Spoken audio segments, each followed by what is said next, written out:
Welcome back to the Real Cinema Squad. My name is Ty, and this is Austin. And we're missing Roman today, but we want to talk about episode 5 of The Acolyte, which was titled Night. So I was apprehensive, Austin, about watching this because, to be honest, after the first few episodes, I didn't want to watch anymore. I have a really bad feeling about this. Episode 5, I have to give credit where credit is due. And I cannot believe I'm saying this, but I guess the bar was set pretty low.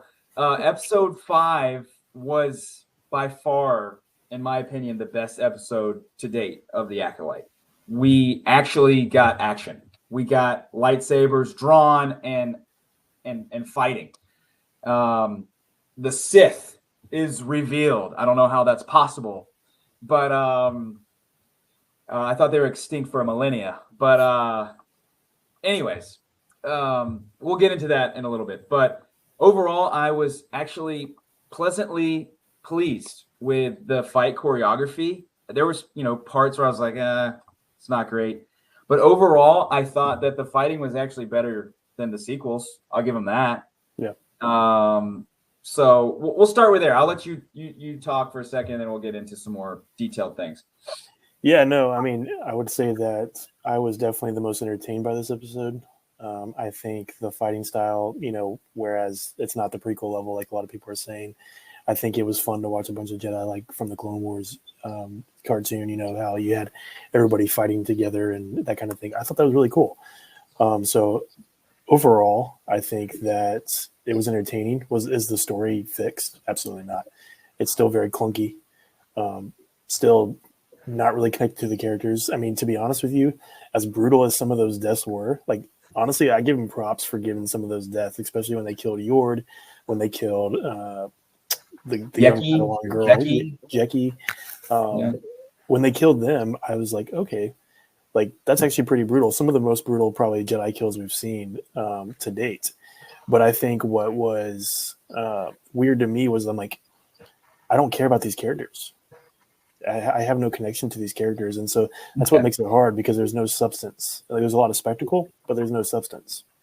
And so totally I was left at the end of that thinking, well, it was fun to watch, but what is this really good? Am I actually going to remember this? Not really. Yeah, no, you make an excellent point. When Yord got his neck snapped, okay.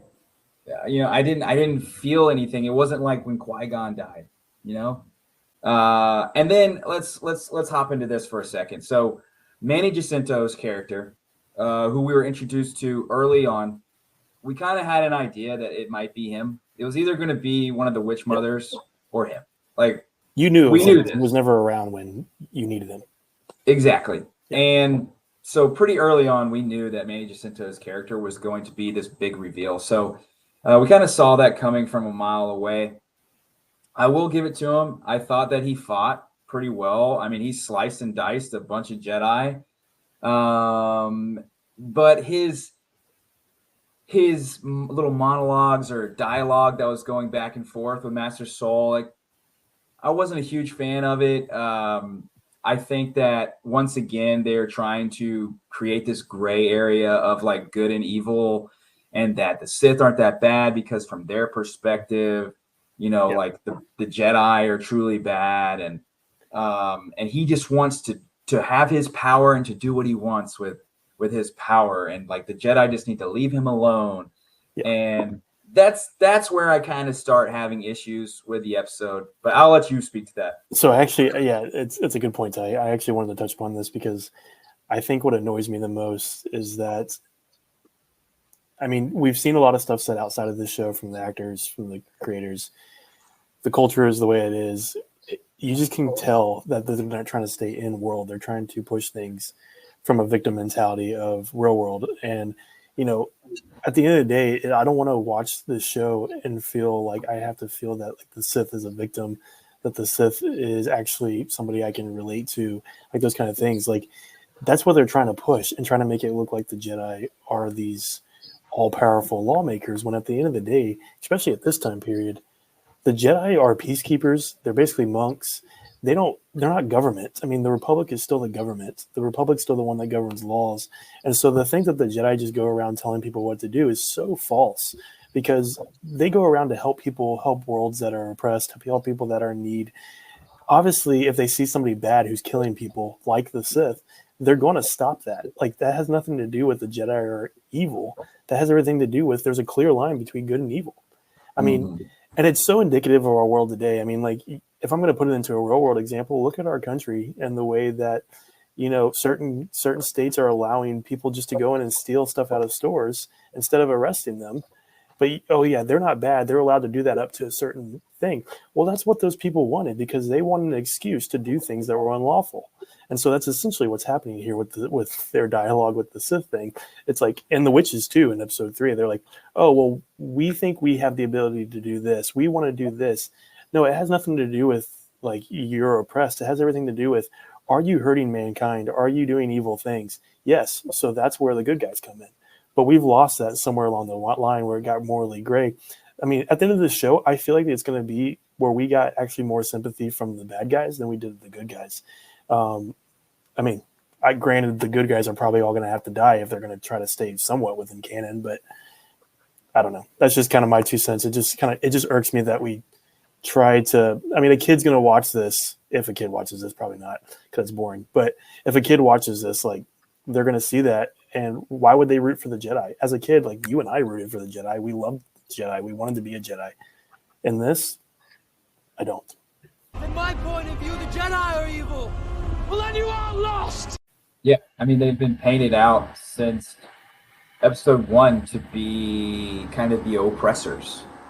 And that is nothing like the Jedi that I remember growing up wanting to be like, getting their lightsabers and creating my own fights and zooms, just making my own sounds. And but yeah, I wanted to get into another thing. I wanted your opinion of this. We were joking in our text thread. I said, what is this, X-Men?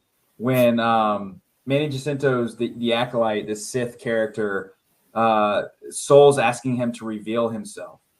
And he's like, why would you mask yourself from your apprentice? And he's like, I'm not going to take off my helmet and risk you getting into my head. Like, and I just thought that was a straight rip from Professor X and Magneto in X-Men. Like, and then on top of that, his helmet was so powerful that, like, at one point he literally hits his helmet up against the lightsaber. Yeah. And so I wanted your opinion on those pieces of it. Yeah, I mean, to be honest, until you said it, I didn't really catch that line because I was kind of doing other things while I was watching the episode. But there's never been, at least as far as I know, in movies and the books and anything, some way for Jedi not to be able to read somebody else's mind through metal or something being over their heads. Right. Like, that is definitely a Magneto type psychic type thing. To me, I'm like, the only way that I know that helmet could have withstood a lightsaber is if it was Beskar armor, like a Mandalorian armor type stuff. Right. And so watching him headbutt lightsabers and then explode and do all those things, it's like, yeah, we've seen lightsabers explode. We've seen the crystals go out, that kind of thing, but never that easy. Like, they were, right. It wasn't just one person. It was multiple. It was pretty much all the Jedi that were fighting where they were just breaking, or it would like short circuit and it would come out. And I'm like, the only reason they did that was so they have a reason for why he wouldn't have been killed by being bombarded by 3 other Jedi. Like, because there was openings for him to be killed. Like, right. It just didn't make any sense to me. It seems silly just for the sake of trying to something new. Yeah. So my last question to you, because we're going to wrap up here. So basically, if you haven't watched the episode, basically this Sith slice and dices. The only person that's left is Soul. Everybody else is dead, and then there's Osha and May. So that's basically all that's left after the onslaught occurs. And then the Sith character gets carried off by these monsters, fighting them off, and then Soul gets knocked out. And so Soul's on the ground, and then it's Osha and May, and they're talking, and they hug and embrace. And then my question to you is, did they swap? They did at the end. You could tell. She cuts the hair with the lightsaber. to look exactly like her sister. And clearly, like, Soul wakes up and he's with the other sister. And so there's this sinister plot, I guess, cooking here. I'm interested to see what, happens with that. Like, and what is Soul's past? Like, they keep alluding to something that happened in Soul's past. So is he bad too? Is he corrupt too? I don't know. I don't know. We'll find out. I will give him this episode 5, in my opinion. Like I said, the most entertaining for sure of this otherwise very much subpar show. So. For sure. I think I don't really know I'm not too interested, but it will be interesting to see how they play that out, especially with all the Jedi died but Soul. So, like, how are they going to explain this whole Sith thing? Is it really going to be a cover up and break everything we knew? Because, at this point, just from a lore perspective, the only Sith that we really knew that were hiding undercover was Darth Plagueis and his master, Darth Tanabris. And, Plagueis kills his master, and then obviously the whole Palpatine thing comes into play. But the Jedi didn't know about any of that. The Soul didn't even seem like he even knew what the word the Sith was, which is so weird. So I don't know where they're going to go with this. I'm sure the story is not really going to explain itself too much. Hopefully more fights, but I guess we'll see. Yeah, we shall see. Well, appreciate everybody. We appreciate the support. I know that everything we say here you might not agree with, but that's the beauty of it, is we can all bring our opinions to the table and we can all talk and have a respectful conversation. So let us know in the comments what you thought of the episode. Please like, comment, subscribe to the channel for more content like this. We'll keep bringing it at you on a weekly basis. But until then, we're the Real Cinema Squad. Ty and Austin signing off.